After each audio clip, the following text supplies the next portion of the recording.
शहरात हजारोच्या संख्येने अनधिकृत होर्डिंग आहे असा खुलासा झाला आहे आणि काही मोठे नेत्यांचा यामध्ये सहभाग आहे, पक्षाचे पदाधिकारी आहेत, काय सांगणार? नाही, अनेक या शहरामध्ये एक होल्डिंग्सची कमिटी बनवण्यात आली आहे आणि या कमिटीच्या अंतर्गत काही धक्कादायक खुलासे आमच्या समोर आलेले आहेत की कल्याण डोंबिवली महानगरपालिकेमध्ये जवळजवळ 300 ते 400 अनधिकृत होल्डिंग्स या शहरामध्ये उभ्या आहेत आणि टोटल 2000 होल्डिंग्स आहेत, त्याच्यामधले जवळजवळ 400 ते 450 होल्डिंग हे अनधिकृत आहेत आणि कुठलीही महापालिकेची परवानगी न घेता दर वर्षाला महापालिकेचं जवळजवळ 5 ते 10 कोटी रुपयाचा महसूल या होल्डिंग्सच्या मालकांकडनं बुडवला जातो.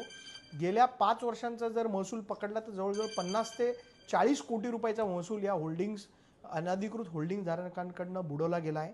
तर मी आयुक्तांना आज पत्र देणार आहे आणि याची चौकशी करून या सर्व होल्डिंग्सवरती कडक कारवाई करावी आणि हे होल्डिंग्स ज्यांनी उभे केलेत त्यांच्यावरती गुन्हे दाखल करावे अशी विनंती मी आयुक्तांना करणार आहे. काही पक्षाचे नेते देखील सहभागी असल्याची बाब समोर आली नाही, पण चौकशीमध्ये हे सगळं समोर येईल. मला असं कोणावर आरोप करायचा नाही, परंतु याच्यामध्ये काही समाजकंटक सहभागी असल्याचा खुलासा काही ठिकाणी झालेला आहे.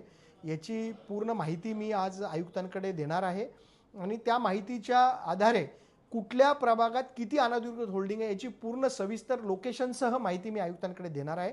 त्याच्यावरती आयुक्तांनी मला आश्वस्त केलं आहे की याच्यावरती कडक कारवाई आम्ही करणार आहे. मध्ये महापालिकेने GR काढला होता आणि